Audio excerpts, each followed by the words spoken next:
నమస్కారం. City news కి స్వాగతం. ఈనాటి వార్తా విశేషాలు. బాపట్ల జిల్లా మాటూరు మండలం వలపర్లలో భారీ చోరీ జరిగింది. కారంపూడి కొండలరావు, కృష్ణవేణి దంపతులు ప్రభుత్వ ఉద్యోగులుగా పనిచేస్తున్నారు. దసరా సెలవులు కావడంతో ఈ నెల 22వ తేదీన కర్ణాటకలో చదువుతున్న తమ పెద్ద కుమార్తె వద్దకు వెళ్లి తిరిగి ఈ రోజు సాయంత్రం వచ్చి చూడగా తమ ఇంటి తారాలు పగలగొట్టి తలుపులు తీసి ఉన్నాయని, లోపలికి వెళ్లి చూడగా బీరువాలోని 65 సవర్ల బంగారంతో పాటు 2.5 కిలోల వెండి చోరీకి గురైనట్లు గుర్తించి పోలీసులకు ఫిర్యాదు చేశారు. బాధితుల ఫిర్యాదు మేరకు పోలీసులు ఘటనా స్థలానికి చేరుకుని క్లూస్ టీంతో ఆధారాలను సేకరిస్తున్నారు.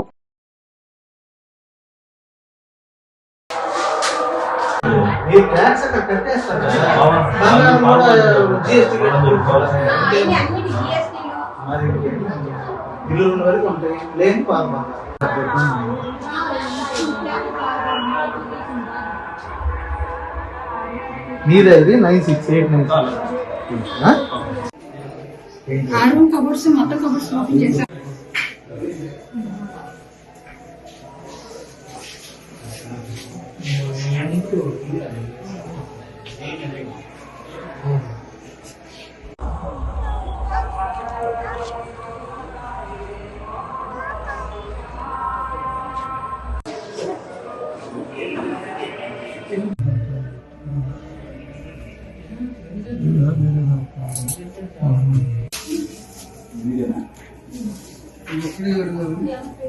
ఏమండి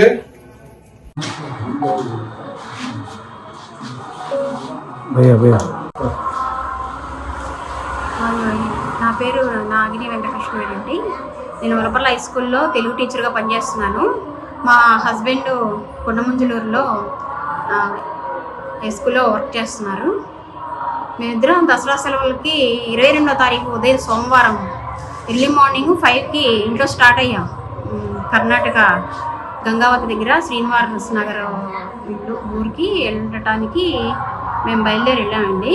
వెళ్ళి 27వ తారీఖు సాయంత్రం 5ంటికి ఇంటికి వచ్చి చూసేటప్పటికి మా తలుపు తీసిందండి. తలుపు తీసింది ఏంటా అని చూస్తే నేనేమైనా మర్చిపోయానేమో తలుపు వేయడం అనుకున్నాడు. తాళం పగలగొట్టుంది కింద. లోపలికి వెళ్ళి చూస్తే బీరువా తలుపు అంతా తీసింది. లోపల నగలేవండి, నగలేవు, వెండి లేదు. నాకు ఆ బంగారం అంతా మా అమ్మ వాళ్ళు తత్రాల నుంచి వస్తున్న ఆస్తి. మా పాపకి ఈ మధ్య మ్యారేజ్ చేశాము. తనకి ఇచ్చిన బంగారం కూడా నా దగ్గరే ఉంది. తను కూడా సుమారు దాదాపు 60 సవర్ల దాకా ఉంటుంది. వెండి కూడా దాదాపు 2-3 కేజీల దాకా పోయింది. ఆపద దుఃఖంలో ఉన్న వారిని ఓదార్చుతూ సహాయ సహకారాలు అందిస్తే వారికి కొన్నంత ధైర్యం వస్తుందని మానవతా స్వచ్ఛంద సంస్థ మండల ప్రెసిడెంట్ తునుగుంట్ల సుబ్బారావు అన్నారు. కర్లపాలెం ఆర్యవైశ్య కళ్యాణ మండపంలో మానవతా సంస్థ సభ్యుల సమావేశం నిర్వహించారు. ఈ సందర్భంగా వెంకట సుబ్బారావు మాట్లాడుతూ మానవతా సంస్థ తరపున మార్చురి పెట్టె ఏర్పాటు చేశామన్నారు. అవసరమైన వారు దీనిని ఉచితంగా ప్రజలు వినియోగించుకోవాలని సూచించారు. ఈ కార్యక్రమంలో కార్యదర్శి మందపాటి పరమానంద కుమార్, శ్రీనివాస్ రెడ్డి, బొమ్మనబోయిన సాంబయ్య, మంత్రి నాగవర్మ, బిట్టు మల్లికార్జున రెడ్డి, అట్ల బాలాజీ రెడ్డి, పుట్టిముక్కల బాలాజీ తదితరులు పాల్గొన్నారు.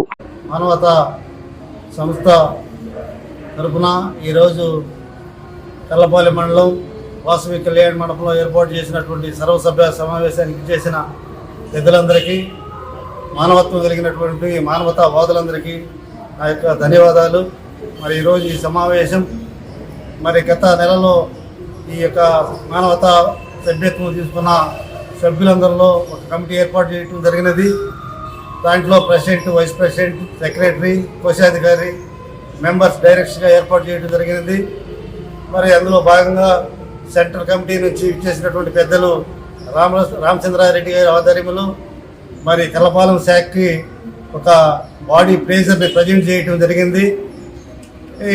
దాన్ని స్వచ్ఛందంగా కర్లపాలెం మండలంలో ఎవరైతే అనాథలు కానీ, వృద్ధులు కానీ, ఆర్థికంగా వెసులుబాటు లేనటువంటి వారికి ఎవరికైనా స్వచ్ఛందంగా ఇవ్వడానికి ఈ మానవతా స్వచ్ఛంద సేవా సంస్థ తరఫున దాన్ని ఉచితంగా ఇవ్వబడును. అవసరమైన వారు కమిటీ ద్వారా తీసుకెళ్లవలసిందిగా కోరుతా ఉన్నాము. అలాగే 200 మంది సభ్యుల్ని ఈ మానవతా కమిటీలో చేర్పించడం జరిగింది. ఇది మొదటి సమావేశానికి అందరినీ ఆహ్వానించాము. మొదటి సమావేశం అవడం వల్ల, ఉదయం పూట అవ్వడం వల్ల కానీ ఎట్లాగన్నా కానీ విద్యార్థులు అంటే ఎవరైతే లేకుండా చదువుకోవటానికి ఇష్టపడి వారికి చదువుకోవటానికి వెసులుబాటు లేని విద్యార్థులకి ఎంతమంది ఉన్నారో మంచి వచ్చాడు ఆ కార్యక్రమాలకి వాళ్ళకి మనం టిఫిన్ కానీ భోజనం కానీ మనం పంపిస్తాం. ఇలా ఈ కార్యక్రమంలో ముందుకు మనం బాగా వెళ్ళాలి. వచ్చిన వాళ్ళు గబాలు ఎవరి కండవా ఇక నుంచి ఎవరి కండవా అది తీసుకెళ్ళిపోండి. కార్యక్రమం ఉన్నప్పుడు ఆ కార్యక్రమం మీరే వేసుకురండి. అంతకుముందు ఇక్కడ బెల్లం ఉన్నా అది కరెక్ట్గా కావాలనుకున్నాం. మరి మిగతా కూడా పెట్టుదాము. ఎవరు దాన్ని తీసుకెళ్ళిపోండి. మళ్ళీ ఆర్డీ చెప్పిద్దాం. ఫోన్ చేసినప్పుడు మీ ఇంటికాడికి శుభ్రంగా కర్మ వేసుకొని అందరూ తప్పనిసరిగా హాజరయ్యి వీళ్ళంత వరకు ఎక్కువ మందికి వెళ్దాం. దగ్గరలో ఉంటుంది ఎక్కువగా ఎవరికి అవకాశం ఉంటారు కొలపాలు మాకు తెలవు. మీరైతే అక్కడ దగ్గరలో వెళ్తారు. మీ దగ్గరలో మీకు ఏ విధంగా అయినా సరే మనం వెళ్ళి వాళ్ళ పలకరించి ఓహో సమస్య ఈ విధంగా ఉందనేటానికి రావాలి. నిన్న మన పేదల బాధ్యత తేవడం దానికి ఉండాలి ఛార్జీ ఉంటుంది. దాని ఏం లేకుండా వ్యక్తిత్వ సంస్కరణతో సామాజిక సంస్కరణ సాధ్యమని ప్రతి క్రైస్తవ యువతి యువకులు ఆత్మీయంగా సంస్కరించబడాలని సంఘ కాపరి రెవెండ్ దాసరి రవీంద్ర వర్మ పిలుపునిచ్చారు. స్థానిక బట్టిబ్రోలులోని క్రీస్తు లూథరన్ దేవాలయంలో మరియు రైలుపేటలోని పరిశుద్ధ మార్క్ లూథరన్ దేవాలయంలో యువజన ఆదివారం ఆరాధన ఘనంగా క్రైస్తవ యువతి యువకులు నిర్వహించారు. ఈ కార్యక్రమంలో కోవూరు నుండి పాస్టర్ లూక్సన్ దైవ సందేశం అందించారు. ఆయన మాట్లాడుతూ ప్రతి క్రైస్తవుడు క్రీస్తులో నూతన కార్యక్రమాలు చెప్పందుకుంటున్నారని తెలియజేశారు. ముఖ్య అతిథులుగా కూచిపూడి రాజకన్న మాస్టర్ కొమరావతిని సురేష్ మాస్టర్లు పాల్గొని యువతకు శుభాకాంక్షలు అందించారు. ఈ కార్యక్రమంలో సంఘ పెద్దలు, స్త్రీలు, విశ్వాసులు, బాలబాలికలు అధిక సంఖ్యలో పాల్గొని దేవుని గణపరిచారు. ఏమేమిటంటే యోధా దేశాన్ని, యెరూషలేమును, మనష్షే, ఎఫ్రాయిము, నఫ్తలి, షియోను అప్పగిచ్చాడు. యోసేరాజు అప్పుడు వచ్చినప్పుడు ఇప్పుడు మన చర్చిలో మనం ఎలా అయితే సందాలు బట్టి ఉంటుందో ఆ సందాలు ఆ కాలంలో సందాలు పెట్టిన తర్వాత ఒక పెట్టిలో ఆ సందాలన్నీ వేస్తారు. సందాలన్నీ వేసిన తర్వాత ఆ పెట్టిని తర్వాత తీస్తారు. తీసినప్పుడు ఆ పెట్టిలో ఏం కనిపించిందంటే ఒక గ్రంథం అనేది ఒకటి బయటపడింది. అది ఏ గ్రంథం? యెహోవా రాసిన గ్రంథం. యోధరాజైన యెహోవా రాసిన గ్రంథం అనేది దాంట్లో నుంచి బయటపడింది. ఆ బయటపడింది ఎవరికి బయటపడింది? హిల్కీయాకు బయటపడింది ఆ గ్రంథం. హిల్కీయా స్పష్టంగా కనుక్కురమ్మని యోషియారాజు పంపిస్తాడు. అక్కడ ఉన్న అధికారులతో వాళ్ళందరికీ పంపించి ఏమని దీని గురించి మొత్తం తెలుసుకురండి అని చెప్పి పంపిస్తాడు. పంపించిన తర్వాత యోషియారాజు బయలుదేరి యోషియారాజు వాళ్ళ అధికారులు వాళ్ళంతా బయలుదేరి ఒక వస్త్రశాల అంటే బట్టల షాప్ దగ్గరికి వెళ్ళి ఆ బట్టల షాప్ లో షీలోము అనే భార్య యొక్క పేరు ఏంటంటే హుల్దా అనే ప్రవక్త. హుల్దా కాబట్టి ఏది తిందుమో ఏది త్రాగుమో ఏది ధరించుకుందామో అనుకుంటుబడి మనుషులు వీటన్నిటి విషయంలో విచారిస్తులు ఇవన్నీ మీకు కావాలని మీ మొత్తంకి కాబట్టి ఆయన నీటిని రాజ్యాన్ని వచ్చింది అప్పుడన్నీ మీకు అనుగ్రహించడం. మనం ఏం చేయాలి? ఆయన నీటిని ఆయన రాజ్యాన్ని ఫస్ట్ గా ఎక్కడితే అవన్నీ కూడా మనం ఏం చేస్తారంట ఓటే చేస్తారంట. ఏంటి?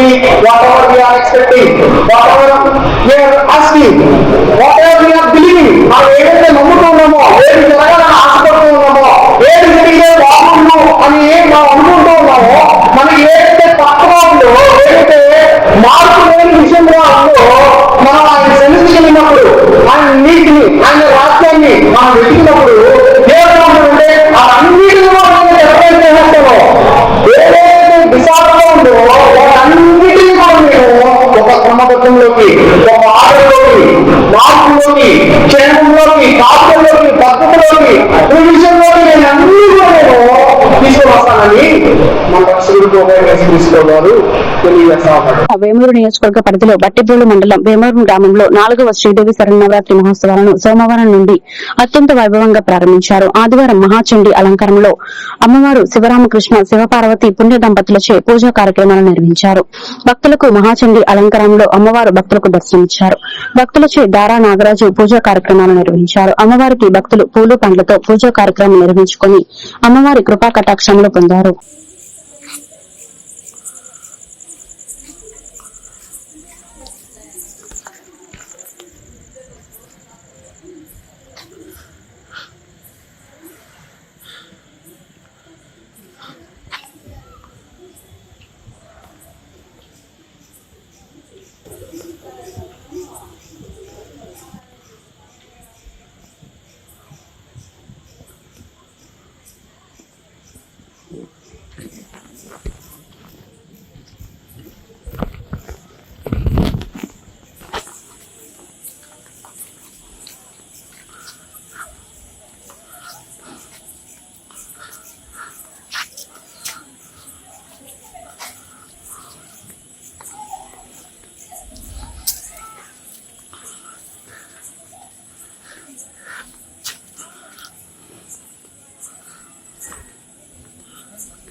సత్తెనపల్లి పట్టణంలో గాంధీ బొమ్మల సెంటర్ వద్ద కొనిజేటి రోసయ్య 92వ జయంతి సందర్భంగా వారిని స్మరించుకుంటూ 5,000 సంచులు పంపిణీ కార్యక్రమం నిర్వహించారు.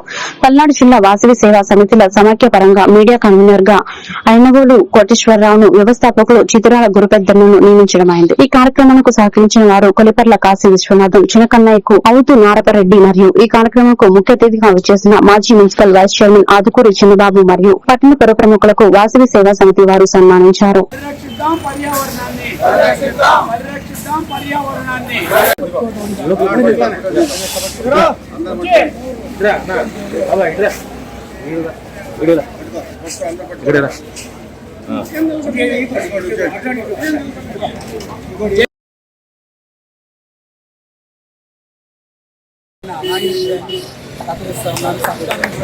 వాసవి సేవకి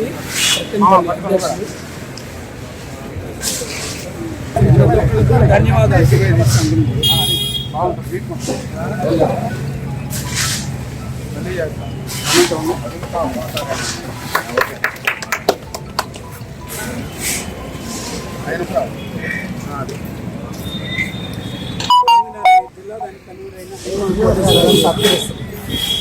అలానే ఒక ప్రశంసా పత్రాన్ని కూడా అందిస్తుంది. జై వాసవి. ఈరోజు ఇక్కడ జరుగుతుంది పర్యావరణ పరిరక్షణకి క్యారీ బ్యాగుల్ని ఎంత నిషేధించినప్పటికీ కూడా ప్రజలు చిన్న చిన్న విషయాలకు ఉపయోగిస్తున్నారు. వాస్తవానికి మనం వాడే టీ సైతం కూడా పార్సిల్కి కవర్ వాడుతున్నారు. అంత వేడి సాంబార్ కానీ ఇతరవన్నీ కూడా దాంట్లో రసాయనాలు రిలీజ్ అయ్యి క్యాన్సర్ కారకాలు కానీ అనేక రకాలైనటువంటి వ్యాధులకు మూలమైనటువంటి ప్రభుత్వాలు ఎన్ని చెప్పినప్పటికీ కూడా ప్రజలు దీని మీద మరి శ్రద్ధ వహించట్లేదు. మీ ఆరోగ్యం మీకు దెబ్బతింటినపల్లి పట్టణంలోని గాంధీ బొమ్మల దగ్గర పల్నాడు జిల్లా వాసవి సేవా సమితుల సమాఖ్య ఆధ్వర్యంలో స్థానికంగా ఇక్కడ ఉన్నటువంటి వాసవి సేవా సమితి అధ్యక్షులు దేవశెట్టి రవికుమార్ గారు, జిల్లా కన్వీనర్ అయినటువంటి అయినవోలు కోటేశ్వరరావు గారు, మరి ముగ్గురు దాతలు సత్తెనపల్లి పట్టణం నుంచి మరి వాళ్ళని ముందుకు వచ్చే విధంగా ఆలస్యంగా తీసుకునే విధంగా తీసుకొని వచ్చి ఏదైతే పర్యావరణ పరిరక్షణ అవసరమైనటువంటి మరి చేతి సంచుల్ని పంపిణీ చేస్తూ ప్రజల్లో అవగాహన కల్పిస్తూ ఉన్నారు. గతంలో మనం ఎవరైనా బయటకు వస్తే సరుకుల కొనుగోలు కానీ ఏదైనా ఒక సంచి తీసుకొని వచ్చే అలవాటు ఉంది. రాను రాను సమాజంలో వచ్చినటువంటి మార్పు వల్ల మనం అనేక క్యాన్సర్ కారకాలైనటువంటి వాటిని ఉపయోగిస్తున్నాం. వేడి వేడి టీ సైతం కూడా మరి చిన్న ప్లాస్టిక్ కవర్లో పార్సిల్ చేపిస్తున్నాం. మరి కూరగాయలు మరి ఆరోగ్యాన్ని పెంపొందించేటటువంటి కూరలు సైతం సాంబార్ సైతం కూడా పలచటి ప్లాస్టిక్ కవర్లో పార్సిల్ చేయటం వల్ల మరి అవి వాడటం వల్ల క్యాన్సర్ అనేది రకరకాల అనారోగ్యాలకు కారణం అవుతుంది. కాబట్టి పల్నాడు జిల్లా వాసవి సేవా సమితుల సమాఖ్య ఇక్కడ ఉన్నటువంటి కొలిపర కాశీ విశ్వనాథం గారు, కొప్పురావు చిన్నకనకయ్య గారు. జిల్లా దాచేపల్లి మండలంలోని రామాపురం గ్రామంలో మత్స్య కాలనీ మొత్తం నీట మునిగింది. ఎగువ ప్రాంతం నుండి నాగార్జున సాగర్ మూసీ నది నుండి వరద నీరు ఉధృతంగా ప్రవహించడంతో రామాపురం మత్స్యకార కాలనీలోకి వరద నీరు చేరింది. వరద ఉధృతి ఎక్కువగా ఉండటంతో కాలనీ మునిగిపోయి కాలనీ వాసులు పడవలపై తీవ్ర ఇబ్బందులు పడుతున్నారు. గత రాత్రి నుంచి వరద నీరు కొద్దిగా రావడంతో కాలనీ వాసులు అర్ధరాత్రి సమయంలో ఖాళీ చేపించి సహాయక చర్యలు చేపట్టారు. మరోవైపు కృష్ణానది పరివాహక ప్రాంతంలో గల పంట పొలాలు మొత్తం నీట మునిగిపోయాయి. దాదాపు 100 ఎకరాల పంట మొత్తం నీట మునిగింది.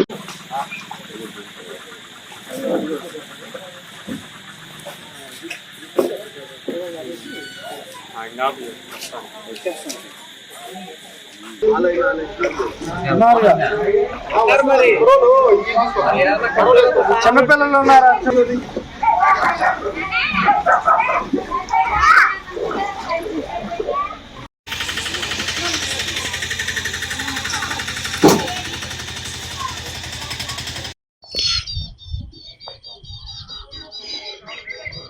నిన్న సాయంత్రం నుంచి పెరిగింది.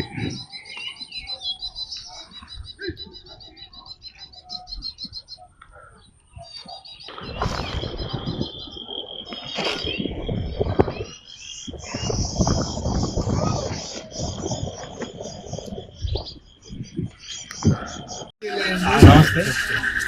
నాగార్జున సాగర్కి మరియు మూసీ నది నుంచి ఎక్కువగా వరద వస్తున్నందున ఈ దాచేపల్లి మండలం రామాపురం గ్రామంలో ఈ మత్స్యకారులకి ఉన్నటువంటి ఇల్లు మునిగిపోయే అవకాశం ఉన్నందున నీరు వరద ఎక్కువగా వస్తుంది. ఇక్కడ వచ్చిన ప్రజల్ని హై స్కూల్లోకి తరలిస్తూ ఆటోని ట్రాలీలలో కూడా తరలిస్తున్నాం.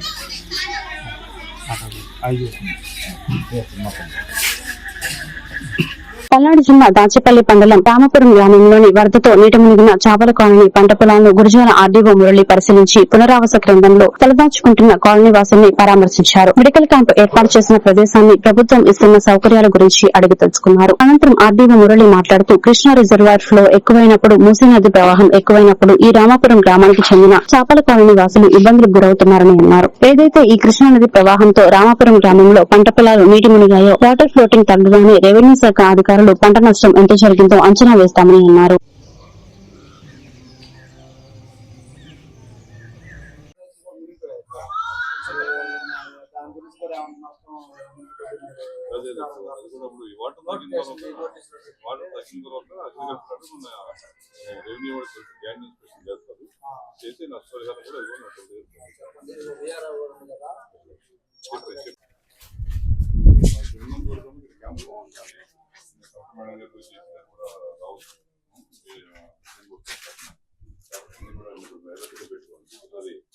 వీళ్ళు వేరే చోట రెంట్కున్నారంట, అక్కడ కూడా ఒకసారి ఏదైనా ఉందేమో లేదో ఒకసారి చూసుకోండి.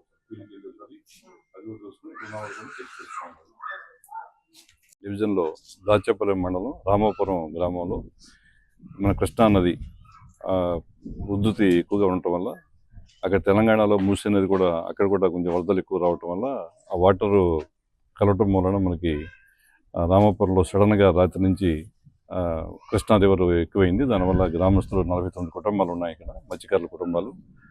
వాళ్ళంతా కూడా ప్రతి సంవత్సరం కూడా వారికి ఈ చేదు అనుభవం అనేది జరుగుతూ ఉంది. ఆ కృష్ణా రివర్ ఎక్కువైనప్పుడు కానీ, ఆ మూసే వాటర్ దీంట్లో కలిసినప్పుడు కానీ, ఎక్కువ ఫ్లో ఎక్కువైనప్పుడు అది ఇబ్బంది పడుతూ ఉన్నారు. అది వచ్చినప్పుడు మన వాళ్ళని తాత్కాలికంగా షిఫ్ట్ చేయటం, స్కూల్స్లో షిఫ్ట్ చేయటం కానీ, తర్వాత ఈ గ్రామంలో కూడా కొంతమంది ప్రజల వాళ్ళ ఇంట్లో 2-3 రోజులు తలదాచుకోవటం కానీ ఇలా ఇటువంటివి కూడా జరుగుతూ ఉన్నాయి. వారు ఎవరికైతే మనం షిఫ్ట్ చేసామో వారందరూ కూడా వారికి భోజనాలు కానీ టిఫిన్స్ అన్నీ కూడా మానిటర్ చేస్తున్నాము. రెవెన్యూ డిపార్ట్మెంట్ తరఫున మానిటర్ చేస్తాము. అయితే వాళ్ళ రిక్వెస్ట్ ఏంటంటే పర్మనెంట్గా ఏదైనా వాళ్ళు అక్కడి నుంచి షిఫ్ట్ చేసే విధంగా ఏదైనా ఒక ల్యాండ్స్ ఏదైనా వాళ్ళకి అలాట్ చేయండి, మేము అక్కడ వేరే చోట మెరక ప్రాంతంలో మేము నివాసం ఏర్పాటు చేసుకోవడానికి అవకాశం కల్పించండి అని చెప్పి అన్నారు. అయితే ఆ సైట్ కూడా మనం చూడటం జరిగింది. అదొకసారి ఈ నెక్స్ట్ వీక్లో దాని ప్రపోజల్స్ కూడా కలెక్టర్ గారికి పంపించి ఎమ్మెల్యే గారు కూడా ఆల్రెడీ చెప్పున్నారు ఈ విషయం మీద. ఒకసారి దీని మీద ఒకసారి కలెక్టర్ గారితోనూ ఎమ్మెల్యే గారితో డిస్కస్ చేసిన తర్వాత వాళ్ళకి సత్తెనపల్లి పట్టణంలో ఏపీయూడబ్ల్యూజీ ఆధ్వర్యంలో ప్రముఖ సూపర్ స్పెషాలిటీ లలిత హాస్పిటల్ వారు డాక్టర్ రాఘవ శర్మ, డాక్టర్ విజయ, జనరల్ మేనేజర్ జి సురేష్ వారి సహకారంతో ఏర్పాటు చేసిన విలేకరులకు హెల్త్ కార్డు కార్యక్రమం కార్తికేయ రెసిడెన్సీలో నిర్వహించారు. ఈ సభ కార్యక్రమానికి ఎస్కే సాయిత అధ్యక్షత వహించారు. సత్తెనపల్లి పెదకూరపాడు నియోజకవర్గాల విలేకరులందరూ హాజరయ్యారు. ఈ సందర్భంగా జరిగిన సభలో యూనియన్ రాష్ట కార్యదర్శి మాట్లాడుతూ, విద్యాధరణి మురళి మాట్లాడుతూ, మీడియా సంఘాల్లో చాలా సంఘాలు ఉన్నాయి. రాష్ట్ర వ్యాప్తంగా విలేకరుల సంక్షేమం కోసం పోరాడుతుంది ఏపీయూడబ్ల్యూజీ మాత్రమేనని ఆయన అన్నారు. చాలా మంది పనిచేశారు, కానీ ఈసారి ఏపీయూడబ్ల్యూజీ ఆధ్వర్యంలో విలేకరులకు హెల్త్ కార్డు అందజేశారు. అక్రిడేషన్ ఉన్నా లేకపోయినా వారు చేసే మీడియా గుర్తింపు కార్డుతో చిన్న పెద్ద తేడా లేకుండా అందరికీ హెల్త్ కార్డులు అందజేశారు. గుంటూరు జిల్లా యూనియన్ అధ్యక్షులు కె రాంబాబు, గుంటూరు టౌన్ అధ్యక్షులు కె వెంకయ్య, పల్నాడు జిల్లా అధ్యక్షులు డివిఆర్కే భువనేశ్వరరావు, ప్రధాన కార్యదర్శి పుల్లంశెట్టి నాగరాజు, జాయింట్ సెక్రటరీ దాసరి విజయబెన్ని బాబు, ఎఫ్ రాంబాబు, లలిత హాస్పిటల్ సిబ్బంది టి కుమార్ బాబు, కెపి తరుణ్ సింగ్, సత్తెనపల్లి యూనియన్ నాయకులు కె శ్రీనివాస్, వి చెన్నకేశ్వరరావు తదితరులు పాల్గొన్నారు. జర్నలిస్టులు రకరకాల వృత్తులతో క్షేత్రస్థాయిలో సవాళ్ళు ఎదుర్కొంటూ ఉంటారు. చాలా ఆదాయం. ఈ క్రమంలో ఏపీయూడబ్ల్యూజే రాష్ట్ర కార్యవర్గం, ప్రత్యేకించి ఐవి సుబ్బారావు గారు రాష్ట్ర అధ్యక్షులు మొన్న యునానిమస్ గా ఎన్నికైన తర్వాత రాష్ట్ర వ్యాప్తంగా ఒక కార్యక్రమం చేపట్టాలి. జర్నలిస్టుల ఆరోగ్యం కోసం ఎవరైతే ముందుకు వస్తారో వాళ్ళని ప్రోత్సహించి వాళ్ళకి మనం మద్దతుగా ఉండి జర్నలిస్టులకి సహకరించేటట్టుగా కొన్ని ఆసుపత్రులు సెలెక్ట్ చేసుకుందామని చెప్పేసరి సుబ్బారావు గారి డైరెక్షన్ లో మీరా గుంటూరు జిల్లా అధ్యక్షులు, తర్వాత ఎలక్ట్రానిక్ మీడియా అధ్యక్షులు ఏచూరి శివ గారు, వీళ్ళందరూ ప్రణాళిక ప్రకారం లలిత సూపర్ స్పెషాలిటీ హాస్పిటల్ అప్రోచ్ అయ్యారు. మేడం గారు, డాక్టర్ రాఘవ శర్మ గారు చాలా సాధారణంగా ఆహ్వానించారు. ఆహ్వానించి మేము మీకు ఖచ్చితంగా మద్దతుని ఇస్తాము, ఎట్టి పరిస్థితుల్లో 50% సబ్సిడీ రాయితీ ఇస్తాము, వైద్య పరీక్షల్లో ఉచితంగా ఓపీ ఇస్తామని చెప్పేసి వాడి ఇచ్చిన ఎష్యూరెన్స్ మేరకు తొలుత గుంటూరు జిల్లాను తీసుకొని గుంటూరు జిల్లాలో 500 మందికి హెల్త్ కార్డు. ఈరోజు మన సత్తనపల్లి నియోజకవర్గ స్థాయిలో మరియు పెదకూరపాడు నియోజకవర్గం 2 నియోజకవర్గాల్లో జర్నలిస్టుల కోసం వాళ్ళ ఆరోగ్య భద్రత కోసం కొన్ని ప్రైవేట్ హాస్పిటల్స్ మా యూనియన్ నాయకులు కలవడం జరిగింది. దానిలో భాగంగా లలిత సూపర్ స్పెషాలిటీ హాస్పిటల్ వారు ముందుకు వచ్చి ఉచితంగా ఓపీ, కొన్ని ఆరోగ్యానికి సంబంధించి వైద్య పరీక్షలు ప్లస్ కొన్ని సర్జరీ లాంటి వాటికి 50% రాయితీని కల్పించి లలిత హాస్పిటల్ వారు ముందుకు వచ్చి ఈ హెల్త్ కార్డులను ఈరోజు ఇవ్వటం అనేది చాలా ఆనందమైన విషయం, చాలా గొప్ప విషయంగా భావించాలి. జర్నలిస్టులు రోజు బయట సమాజంలో ఎంతో గొప్పగా హుందాగా కనిపించినప్పటికీ వాళ్ళ సమస్యలు మరి ఈరోజు లలిత హాస్పిటల్ మరి సహకారంతో మరి APUWAJ ఆధ్వర్యంలో మరి హెల్త్ కార్డులు పంపిణీ చేశారు. మరి ఈ కార్యక్రమానికి స్థానిక శాసనసభ్యులు కన్నా లక్ష్మీనారాయణ గారు తనంతో చేతులు అందించారు. అలాగే ఇలాంటి కార్యక్రమాన్ని APUWAJ ముందుకు తీసుకెళ్ళడం నిజంగా జర్నలిస్టుల కుటుంబాలకు ఎంతో ఆరోగ్యపరంగా భద్రత నెలకొంది. మరి ఈ అవకాశం యూనియన్ ద్వారానే సాధ్యమవుతుందని మరి ఈ కార్యక్రమానికి మరి ఐవి సుబ్బారావు గారు జిల్లా నాయకులు. ఈ వార్తలు ఇంతటితో సమాప్తం. మరొక బిడ్డలో మళ్ళీ కలుద్దాం. నమస్కారం.